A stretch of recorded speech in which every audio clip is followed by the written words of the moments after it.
Que a graça e a paz de nosso Senhor e Salvador Jesus Cristo seja contigo. Tema 24 do nosso estudo bíblico Nisto Cremos, as fundamentais crenças e doutrinas adventistas do sétimo dia, o ministério de Cristo no santuário celestial, o juízo investigativo. As pessoas elas não têm uma compreensão correta do juízo de Deus. Elas não entendem a bondade e o desejo de Deus de salvar o povo. E acha que Deus vai julgar a pessoa sem a pessoa saber. Se num juízo aqui da terra dos homens, essa injustiça que vivemos, nós, quando somos julgados, nós somos chamados, somos avisados, por que Deus não iria avisar se Ele ama a todos e por isso deu seu único filho? O desejo dele é que todos se salvem. Por isso que ele avisa. E conforme o ministério sacerdotal de Cristo no céu, que se deu início após sua ascensão, percebemos duas fases. A primeira no lugar santo, como nosso mediador e intercessor, e a segunda no Santíssimo, com as mesmas funções, porém a função, digamos assim, judicial, conhecida como juízo investigativo. E por que juízo investigativo? Porque há um registro das ações do ser humano e os anjos, o universo, precisam saber. Até porque quando Jesus vier, que der ordem aos anjos, eles já vêm sabendo quem está salvo e quem está perdido. O juízo é exatamente para o universo compreender o caráter de Deus. O caráter santo e que Deus fez tudo para salvar o pecador. E não para Deus, porque Deus é onisciente. Ele não precisa do registro, dos livros. Portanto, há um santuário no céu, o verdadeiro tabernáculo que o Senhor erigiu e não o homem. Nele Cristo ministra em nosso favor, tornando disponíveis a nós os benefícios de seu sacrifício expiatório oferecido uma vez por todas sobre a cruz. Ele foi empossado como nosso grande sumo sacerdote e iniciou seu ministério intercessor no tempo de sua ascensão. Em 1844, no fim do período profético de 2300 dias, ele entrou na segunda e última fase de seu ministério expiatório.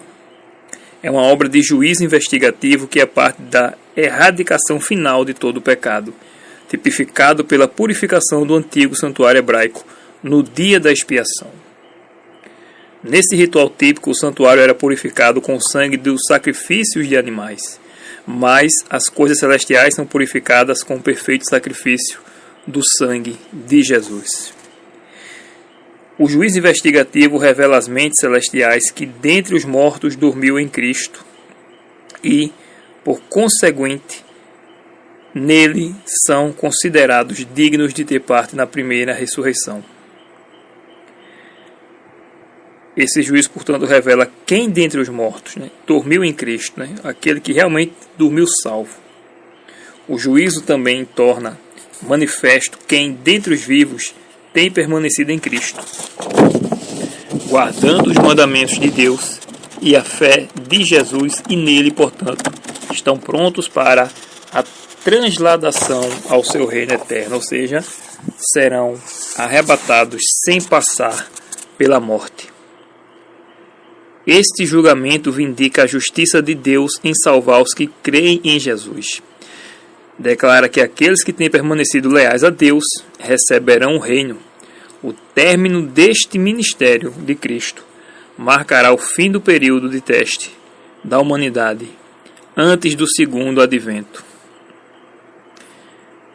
Várias passagens falam sobre o santuário celestial, mas especialmente no livro de Hebreus e também de Apocalipse. Hebreus, por exemplo, eu posso citar aqui o capítulo 8, dos versos 1 ao 5, capítulo 4, do verso 14 ao 16, o 9, do 11 ao 28, ou todo o capítulo 9, Hebreus 10, dos versos 19 ao 22, Hebreus 1, verso 3, Hebreus 2, 16 e 17, Daniel capítulo 7, versos 9 ao 27, Daniel 8, 13 e 14, falando da profecia das 2.300 tardes e manhãs, Daniel 9, 24 ao 27, falando do ministério de Jesus, Números 14, 34, com referência ao critério da profecia, um dia em profecia equivale a um ano, literal, Ezequiel 4, 6 também, Levítico 16, temos ali o dia da expiação escatológico, o dia da expiação do povo de Israel, né, tipificando o dia da expiação escatológico que estamos vivendo. Apocalipse 14, verso 6 e verso 7, a primeira mensagem angélica. Apocalipse 20, verso 12, 14, verso 12, os salvos, né, os que venceram a marca da besta. Apocalipse 22, verso 12. A visão de Daniel 8,14, indicara que o papel de Cristo como nosso sumo sacerdote tornar-se-ia especialmente notável no tempo do fim. Daniel 8, verso 17. A profecia deixa claro que esta profecia das 2.300 tardes e manhãs era exatamente para o tempo do fim, e quando ele começasse sua obra especial de purificação e julgamento, em adição ao seu contínuo ministério intercessor. Hebreus 7, verso 25. Cristo vive para interceder por nós. A visão específica ao momento em que Jesus deveria começar seu ministério do dia da expiação, a tarefa de juiz investigativo de Daniel 7 e purificação do santuário, até 2.300 tardes e manhãs, e o santuário seria purificado. Daniel 8, verso 14. Uma vez que a visão se refere ao tempo do fim, o santuário aqui mencionado não pode ser o santuário terrestre, pois este já havia sido destruído no ano 70 depois de Cristo. Portanto, a profecia deve se referir ao santuário do novo concerto no céu, o lugar em que Jesus ministra em favor de nossa salvação. O comentário bíblico adventista nos explica de uma forma detalhada. Tanto os 2.300 dias de Daniel 8 quanto as 70 semanas de Daniel 9 devem ser explicados com base no princípio dia-ano, isto é, um dia profético equivale a um ano do calendário, como já foi dito. As 70 semanas formam a primeira parte da profecia dos 2.300 anos, e dessa forma ambas têm o mesmo ponto específico. A ordem para restaurar e reconstruir Jerusalém, que dá início aos dois períodos de tempo, saiu com o decreto de Artaxerxes. O anjo disse que a profecia foi detalhada. Quando esses períodos de tempo são iniciados em 457 a.C., chegamos à data de 27 para o batismo de Cristo e o ano 31 para sua crucificação e 1844 para a purificação do santuário. A purificação do santuário em 1844 começou no dia em que ocorreu o dia judaico da expiação daquele ano, que foi 22 de outubro do nosso calendário. 70 semanas estariam determinadas para o povo, portanto 490 anos literais, do ano 457 ao ano 27 seriam 62 semanas, e do ano 27 ao ano 31 ou ao ano 34 mais 7 anos, né? Seriam mais uma semana. Aliás, perdão, do ano 457 ao ano 27 são 69 semanas. E do ano 27 ao 34, uma semana, né? Porque do ano 457 ao ano 408, que seriam 7 semanas, como a profecia relata, até um giro de 7 semanas mais 62 semanas. E aí, o ano 27 é o ano 34, que é a última semana. E no meio dessa semana, como relatado em Daniel 9, do verso 24 ao 27, né, o ungido seria morto e cessaria com isso todo o ritual de sacrifício do antigo santuário. Portanto, 70 semanas do ano 457 ao ano 34, quando ocorreu o apedrejamento de Estevão, aí acontece o fato de que Israel, como nação, ele rejeita o Senhor Jesus, né? Os 70 anos, os 490 anos, né? 70 semanas de misericórdia que Deus teve com o seu povo escolhido, eles ali rejeitam, e com isso todo aquele que crê no Senhor Jesus Cristo passa a fazer parte da aliança abraâmica, faz parte da nova aliança, do concerto eterno entre Deus e o seu povo, e a partir daí o Israel agora é um Israel espiritual, não um Israel étnico, não um Israel geográfico.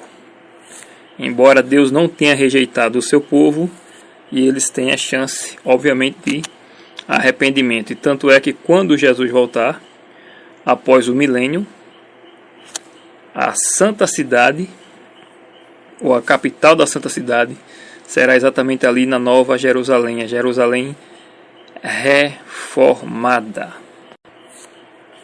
Em Daniel 7, dos versos 9, 10, 21, 22 e 26, começaria ali o juízo investigativo. A profecia de Daniel 7 retrata 4 impérios mundiais sucessivos, após os quais deveriam entrar em cena as nações da Europa. Daniel 7, do verso 1 ao 7, 23 e 24. Estas nações, por sua vez, testemunhariam o desenvolvimento e a longa supremacia do poder papal. Daniel 7, verso 8, 24 e 25. Daniel declara que, após o papado ter magoado os santos por 3 tempos e meio, ou 1260 anos, o que ocorre na história do ano 538 a 1798, o juízo começaria, ou seja, após a supremacia papal. Daniel 7, 8 e 26. Este juízo, quando os livros seriam abertos e inspecionados diante da hóstia angélica, teria lugar antes que se estabelecesse o glorioso reino de Cristo. Daniel 7, verso 11, 26 e 27. Ou seja, depois da supremacia papal, da Idade Média e antes da vinda de Jesus. Pode-se ver que Daniel 7 localiza o juízo investigativo após o ano de 1798 e antes do retorno de Cristo, obviamente. Uma data mais precisa para o juízo, 22 de outubro de 1844. O conceito de juízo investigativo ele pode ser encontrado em várias passagens bíblicas, mas para citar apenas 2, a questão de Sodoma e Gomorra e também a questão do dilúvio, a questão também da Torre de Babel. Ali temos também um conceito bíblico do dia do juízo, de um juízo, aliás, investigativo. Daniel 8,14 fala que o santuário seria purificado. A Igreja Adventista do Sétimo Dia tem sustentado em toda a sua história que a purificação do santuário celestial inclui um apagamento dos registros de pecado que deve ser precedido por uma obra de juízo. Alcança-se esta compreensão pela comparação de Daniel 8,14 com Levítico 16 e Levítico 23, dos versos 26 ao 32. Conforme Levítico 23, verso 29, o dia da expiação era um dia de juízo, porque toda alma que nesse dia não se afligir seria eliminada de seu povo. É bom você ler também o Comentário Bíblico Adventista, volume 9, que fala um pouco do ponto de vista judaico sobre o dia da expiação,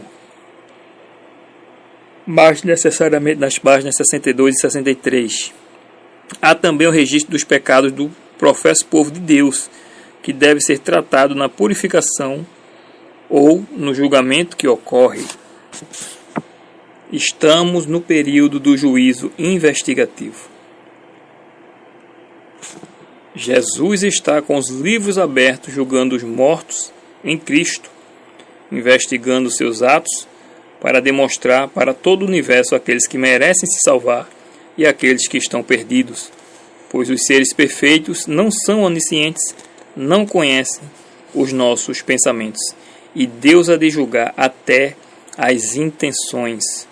Hoje, por exemplo, o meu nome ou o teu pode estar sendo passado em revista, porque pode ser o nosso último dia de vida e o que temos para oferecer a Deus. Belsazar teve escrito na parede: pesado foste e achado em falta. Mas que nós estejamos com os nomes justificados, perdoados. Devemos analisar, portanto, nossa vida, como ela está diante de Jesus. Se Jesus regressasse hoje para dar recompensa, será que temos permanecido fiéis? Apocalipse 22 é dito: e eis que venho sem demora, e comigo está o galardão que veio retribuir a cada um segundo as suas obras. Apocalipse 22, verso 12. O julgamento dos vivos se dará por ocasião do decreto dominical. Por quê? Porque uns serão selados com o selo de Deus e outros serão marcados com o sinal da besta. Quem for selado com o selo de Deus estará salvo. Quem for marcado com o sinal da besta estará perdido. Então, a partir do decreto dominical se inicia ali o juízo dos vivos. Mas lembrando que hoje nossos nomes podem estar passando em revista. E como está o nosso viver, o nosso coração, a nossa vida diante de Deus. Que você reflita nesse tema tão importante, que é o juízo, que trata da nossa salvação, da nossa eternidade e de nossos familiares. Que Deus te abençoe, que você siga nos caminhos do Senhor, porque temos uma eternidade com Cristo para alcançar e uma morte eterna para evitar. Deus te abençoe e Deus seja louvado, que Deus derrame sobre nós o seu Espírito Santo, em nome de Jesus. Amém.